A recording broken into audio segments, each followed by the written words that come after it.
Hi friends, ಎಲ್ಲರೂ ಹೇಗಿದ್ದೀರಾ? ಚೆನ್ನಾಗಿದ್ದೀರಾ ಅಂತ ಭಾವಿಸ್ತೀನಿ. ನಾನು ಕೂಡ ಚೆನ್ನಾಗಿದ್ದೀನಿ. ಇವತ್ತಿನ ಬ್ಲಾಗ್ ಸ್ಟಾರ್ಟ್ ಮಾಡಿದ್ದೀನಿ. ಏನಪ್ಪ ಅಂತ ಹೇಳಿದ್ರೆ, ನಾನು ಒಂದು 6 ವರ್ಷ ಆಗಿತ್ತು ಇದು ಅಲೋವೆರಾ ಬಾಗ್ಲ ಹತ್ರ ಕಟ್ಟಿ. ಅದು ತುಂಬ ಇದಾಗ್ಬಿಟ್ಟಿತ್ತು, ಎಳ್ಕೊಬಂದ್ಬಿಟ್ಟಿತ್ತು. ಹಾಗಾಗಿ ಇವತ್ತು ನೋಡ್ತಾ ಇರ್ಬೋದು ನೀವು, ಈ ಥರ ಆಗ್ಬಿಟ್ಟಿತ್ತು. ಇವತ್ತು ಹುಣ್ಣಿಮೆ ಆಗಿರೋದ್ರಿಂದ ನಾನು ಹೊಸದು ತೆಗೆದು ಕಟ್ಟೋಣ ಅಂತ ಕಟ್ತಾ ಇದ್ದೀನಿ.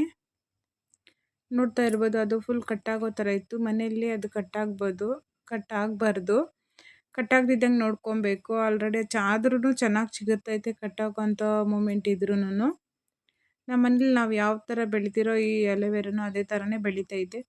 ಯಾವುದೇ ರೀತಿ ನೀರು ಇಲ್ದಿರೆ ಬೆಳೆಯೋದು ಅಂದರೆ 365 ದಿವಸನೂ ಅಂದರೆ ಇದೇ ಗಿಡನೇ ಅಂತಲೇ ಹೇಳೋಕ್ಕೆ ಇಷ್ಟಪಡ್ತೀನಿ ನಾನು. ಅದು ಎಲ್ರಿಗೂ ಗೊತ್ತಿರೋದೈತೆ, ಕೆಲವ್ರಿಗೆ ಗೊತ್ತಿರಲ್ಲ. ಇದು 365 ದಿವಸನೂ ನೀರಿಲ್ಲದೆ ಬೆಳೆಯೋವಂಥ ಗಿಡ.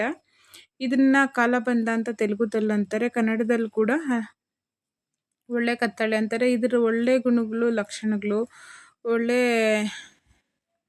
ಒಳ್ಳೆ ಗುಣಗಳು ಇರೋದ್ರಿಂದ ಒಳ್ಳೆ ಈ ಶಕ್ತಿ ಬರ್ತೈತೆ ಮನೆಗೆ. ಈ ಒಳ್ಳೆ ಕತ್ತಳೆ ತುಂಬ ವರ್ಷಗಳಾಗಿರೋದ್ರಿಂದ ಅದಕ್ಕೂ ವಯಸ್ಸಾಯಿತು. ಹಂಗಾಗಿ ಇವತ್ತು ಹುಣ್ಣಿಮೆ ದಿವಸ ಚೇಂಜ್ ಮಾಡೋಣ ಅಂತ ಹೊಸದು ಕಟ್ಟಿದ್ದೀನಿ. ಆಲ್ರೆಡಿ ಕಟ್ಟಿ ಅರ್ಶಿನ ಕುಂಕುಮ ಇಟ್ಟು ಹೂವು ಇಟ್ಟು ಪೂಜೆ ಮಾಡ್ತಾಯಿದ್ದೀನಿ. ಇವತ್ತು ಹುಣ್ಣಿಮೆ ಆಗಿರೋದ್ರಿಂದ ಮನೆಯಲ್ಲಿ ಪೂಜೆ ಕೂಡ ಕಂಪ್ಲೀಟ್ ಆಯಿತು ಫ್ರೆಂಡ್ಸ್. ಯಾಕಂದರೆ ಅಮಾವಾಸ್ಯೆ ಹುಣ್ಣಿಮೆ ದಿವಸ ಪೂಜೆ ಮಾಡಿದ್ರೆ ಮನೇಲಿ ತುಂಬ ಒಳ್ಳೆಯದು. ಹಂಗಂದ್ಬಿಟ್ಟು ನಾವು ಅಮಾವಾಸ್ಯೆ ಹುಣ್ಣಿಮೆಗೆ ಮಾಡಲ್ಲ. ಸೋಮವಾರ, ಶುಕ್ರವಾರ, ಶನಿವಾರ ಎಲ್ಲ ಪೂಜೆ ಮಾಡ್ತೀರಿ, ದೀಪ ಹಚ್ತೀರಿ. ಆದರೂ ಕೂಡ ಹುಣ್ಣಿಮೆ ದಿವಸ ನಾನು ಇವತ್ತು ಈ ಅಲೋವೆರಾ ಗಿಡನ ಕಟ್ಟಬೇಕಾಗಿತ್ತು, ಒಳ್ಳೆ ಕತ್ತಳಿನ ಬಾಗಿಲಿಗೆ. ಹಾಗಾಗಿ ಬೆಳಿಗ್ಗೆನೇ ಪೂಜೆ ಮಾಡಿದೆ. ಇದು ಕಟ್ಟೋದ್ರಿಂದ ಎಷ್ಟೊಂದು ಉಪಯೋಗ ಐತೆ ಅಂತ ಹೇಳಿದ್ರೆ, ಮನೆಯಲ್ಲಿ ಒಳ್ಳೆ ಸಂಬಂಧಗಳು ಉಳಿದಿರ್ತೈತೆ, ಗಟ್ಟಿಯಾಗಿರ್ತೈತೆ. ಯಾವುದೇ ರೀತಿ ಸಂಬಂಧಗಳು ಹಾಳಾಗಲ್ಲ. ಹಾಗೆ ಲಕ್ಷ್ಮಿ ಮನೆಗೆ ಬರ್ತಾಳೆ ಅಂತ ಕೆಲವೊಂದಷ್ಟು ಜನ ಹೇಳ್ತಾರೆ. ನನಗೆ ಗೊತ್ತಿರೋಷ್ಟು ಮಾತ್ರ, ನನ್ನ ಕಾಲಕ್ಕೂ ಬಂಧ ಇರ್ತೈತೆ ಅಂದ್ಬಿಟ್ಟು ತೆಲುಗುದಲ್ಲಿ ಕಾಲಬಂಧ ಅಂತ ಇದೆ. ನಾನು ಒಂದು ಬುಕ್ಕಲ್ಲಿ ಓದಿರೋ ಅಂಥದ್ದು ಇದು. ತುಂಬ ಎಲ್ಲರ ಮನೆಯಲ್ಲೂ ಕಟ್ಟಿರ್ತಾರೆ, ಅಂಗಡಿಗಳಲ್ಲಿ ಕಟ್ಟಿರ್ತಾರೆ. ತುಂಬಾ ಒಳ್ಳೆಯದಾಗುತ್ತೆ. ನಮಗಂತೂ ಒಳ್ಳೇದಾಗೈತೆ ನನ್ನ ಕಟ್ಟಿದಾಗಿಂದ. ಇನ್ನು ಮನೆಯಲ್ಲಿ ಗಂಡ ಹೆಂಡತಿ ಸಂಬಂಧ ಕೂಡ ತುಂಬಾ ಚೆನ್ನಾಗಿರ್ತೈತೆ ಇದು ಕಟ್ಟೋದ್ರಿಂದ. ಯಾವುದೇ ರೀತಿ ಜಗಳ ಆಡಲ್ಲ. ಅದಾದಮೇಲೆ ಇವತ್ತು ನಾನು ಬೆಳಗ್ಗೆ ಟಿಫನ್ಗೆ ಮಕ್ಕಳಿಗೆ ಪಲಾವು, ಮೊಸರು ಬಜ್ಜಿ ಮಾಡಿದ್ದೆ. ಅವ್ರದ್ದು ಪಲಾವು ಬಾಕ್ಸ್ಗೆ ಬೆಳಗ್ಗೆನೇ ಮಕ್ಕಳಿಗೆ ಟಿಫನ್ ಕಟ್ಟಿ ಅವ್ರ ಸ್ಕೂಲ್ ಕಳಿಸಿ ನಾನು ಮನೆಯೆಲ್ಲ ಕ್ಲೀನ್ ಮಾಡಿ ಸ್ನಾನ ಮಾಡಿಕೊಂಡು ಪೂಜೆ ಮಾಡೋಷ್ಟರೊಳಗೆ 11 ಆಗುತ್ತೆ ಆಯಿತು. ಹಾಗಾಗಿ ಯಾವಾಗಲೂ ಅಷ್ಟೇ, ಅವ್ರನ್ನ ಕಳಿಸ್ಬಿಟ್ಟೆ ನಾನು ಮುಂದಿನ ಕೆಲಸ ಮಾಡಬೇಕು. ಮನೆಯೆಲ್ಲ ಕ್ಲೀನ್ ಮಾಡಿ ನಾನು ಪಾತ್ರೆ ತೊಳೆದು ಎಲ್ಲ ಕೆಲಸ ಮಾಡೋಷ್ಟರೊಳಗೆ 11 ಗಂಟೆ ಆಗೇ ಆಗ್ತೈತೆ. ಟಿಫನ್ ತಿನ್ನೋಕ್ಕಾಗಲ್ಲ. ಊಟದ ಟೈಮಿಗೆ ನಾವು ಟಿಫನ್ ಮಾಡ್ತೀರಿ. ಊಟ ಕೆಲವೊಂದು ಸಾರಿ ತಿಂತೀರಿ, ಕೆಲವೊಂದು ಸಾರಿ ತಿನ್ನೋಕ್ಕಾಗಲ್ಲ. ಮನೆ ಕೆಲಸ ಪೆಂಡಿಂಗ್ ಇದ್ದರೆ ಆಗಲ್ಲ. ಅದಾದಮೇಲೆ ನಾನು ಇವತ್ತು ಮನೇಲಿ ಪೂಜೆ ಮಾಡಿ ಎಲ್ಲ ಕೆಲಸ ಮುಗಿಸಿ ನಾನು ದೇವಸ್ಥಾನಕ್ಕೆ ಹೊಂಟಿದ್ದೀನಿ. ಇವತ್ತು ಹುಣ್ಣಿಮೆ ಆಗಿರೋದ್ರಿಂದ ಶಿವನ ದೇವಸ್ಥಾನಕ್ಕೆ ಹೋಗಿದ್ದೀನಿ. ತುಂಬ ದಿವ್ಸಕ್ಕೆ ಹೋಗಬೇಕು ಅಂದ್ಕೊಂಡಿದ್ದೆ, ಹೋಗಿಲ್ಲ.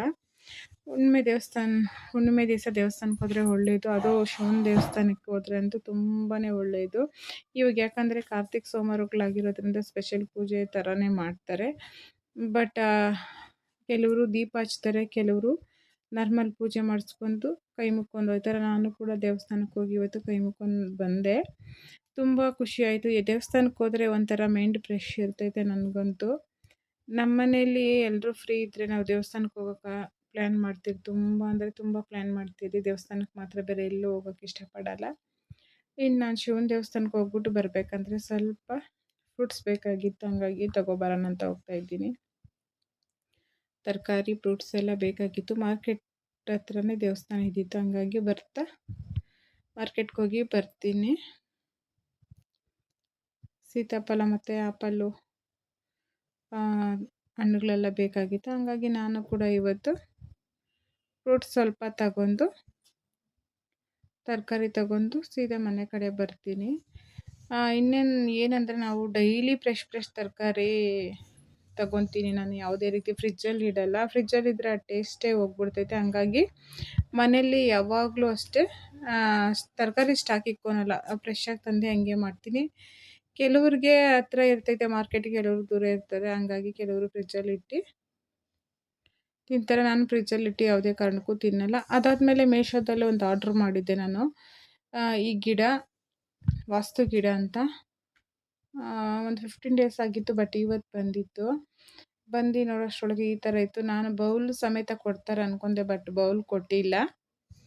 ಆ ಗಿಡ ಮಾತ್ರ ಕೊಟ್ಟಿದ್ರು. ಪಾರ್ಸಲ್ ಬಂದು ತಗೊಂಡೆ. ನೋಡಿ ಇದೇ ಗಿಡನೇ. ನೋಡೋಣ ಯಾವ ಥರ ಬೆಳೀತಿದೆ. ಹುಣ್ಣಿಮೆ ದಿವಸ ಬಂದೈತೆ ವಾಸ್ತು ಗಿಡ. ಇನ್ನೂ ಯಾರು ನನ್ನ ಚಾನಲ್ ಸಬ್ಸ್ಕ್ರೈಬ್ ಮಾಡ್ಕೊಂಡಿಲ್ಲ ಬೇಗ ಹೋಗಿ ಸಬ್ಸ್ಕ್ರೈಬ್ ಮಾಡ್ಕೊಡಿ. ಹಾಗೆ ಬೆಲ್ ಬಟನ್ ಒತ್ತೋದು ಮರಿಬೇಡಿ ಫ್ರೆಂಡ್ಸ್. ಎಲ್ಲರೂ ಇಷ್ಟ ಆಗಿದ್ರೆ ಲೈಕ್ ಮಾಡಿ, ಶೇರ್ ಮಾಡಿ. ಪ್ಲೀಸ್ ನನಗೆ ಸಪೋರ್ಟ್ ಮಾಡಿ ಎಲ್ಲರೂ ಕೂಡ. Thank you for watching. Next ವ್ಲಾಗಲ್ಲಿ ನನ್ನ ಹಳ್ಳಿ ವ್ಲಾಗ್ಸ್, ಹಳ್ಳಿಯಲ್ಲಿ ಯಾವ್ಯಾವ ಥರ ಇರ್ತೈತೆ ಅದು ತೋರಿಸ್ಕೊಡ್ತೀನಿ. ಅದಾದಮೇಲೆ ಸ್ಯಾರಿ ಕ್ರೋಶ ಕುಚ್ಚು ಇವತ್ತು ಹಾಕಿರುವಂಥದ್ದು 3 ಸ್ಯಾರಿ ಬಂದಿತ್ತು. 2 ಬೇಬಿ ಕುಚ್ಚು, ಇದು ನನ್ನ ಫ್ರೆಂಡ್ದು ಅಂಗಡಿ ಇದು. 2 ಬೇಬಿ ಕುಚ್ಚು, 1 ಕ್ರೋಶೆಟ್ ಬಂದಿತ್ತು. ಕ್ರೋಶ ಮತ್ತು ಸ್ಲ್ಯಾಟಿಂಗ್ ಡಿಸೈನು ಸ್ವಲ್ಪ ಡಿಫ್ರೆಂಟಾಗಿ ಹಾಕಿದ್ದೀನಿ. ಚೆನ್ನಾಗಿ ಕಾಣಿಸ್ತಾ ಇತ್ತು, ಒಂಥರ ಡಿಫ್ರೆಂಟಾಗಿ. ಸ್ವಲ್ಪ ಡಿಫ್ರೆಂಟಾಗಿರಲಿ ಅಂದ್ಬಿಟ್ಟು ಸ್ವಲ್ಪ ಚೇಂಜಸ್ ಮಾಡ್ಕೊಂಡು ಸ್ಲ್ಯಾಟಿಂಗ್ ಡಿಸೈನ್ ಥರ ಹಾಕಿದ್ದೀನಿ. ಇದು ಒಂದು ಮೈಸೂರು ಸಿಲ್ಕು, ಒಂದು ಬಾರ್ಡರ್ ಸ್ಯಾರಿ ಇತ್ತು. ಇದು ಕ್ರೋಶೆಟ್ ಡಿಸೈನು. ಯಾವ ಥರ ಐತೆ ಅಂತ ಕಮೆಂಟ್ ಮಾಡಿ. ನಾನು ಫ್ರೀ ಟೈಮಲ್ಲಿ ಇದೇ ಕೆಲಸನೇ ಮಾಡೋದು. 2 ಅಂಗಡಿ ಇಟ್ಕೊಂಡಿದ್ದೀನಿ. ಅದರಲ್ಲಿ ಬಂದರೆ ಸ್ಯಾರಿ ಹಾಕ್ತೀನಿ, ಇಲ್ಲಾಂದರೆ ಮನೆ ಕೆಲಸ ಮಾಡ್ತೀನಿ. ಅದಾದಮೇಲೆ ಮನೇಲಿ ನಾನು ಸ್ವಲ್ಪ ಸ್ಟಿಚಿಂಗ್ ಮಾಡ್ಕೊತೀನಿ, ನನ್ನ ಬ್ಲೌಸು ಮತ್ತು ಯಾವುದಾದ್ರೂ ಇದ್ದರೆ ಹೊಲಿಯೋ ಅಂಥದ್ದು. ಹಾಗೆ ಸ್ವಲ್ಪ ಇವತ್ತಿನ ವ್ಲಾಗ್ ಇಷ್ಟ ಆಗಿತ್ತು ಫ್ರೆಂಡ್ಸ್. ನೆಕ್ಸ್ಟ್ ವ್ಲಾಗಲ್ಲಿ ಸಿಗೋಣ.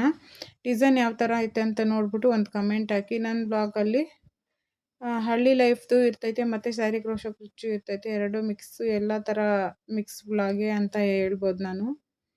ಇವತ್ತಿನ ವ್ಲಾಗ್ ಇಷ್ಟ ಆಗಿತ್ತು. ನೆಕ್ಸ್ಟ್ ವ್ಲಾಗಲ್ಲಿ ಸಿಗೋಣ. ಟೇಕ್ ಕೇರ್, ಬೈ ಬಾಯ್.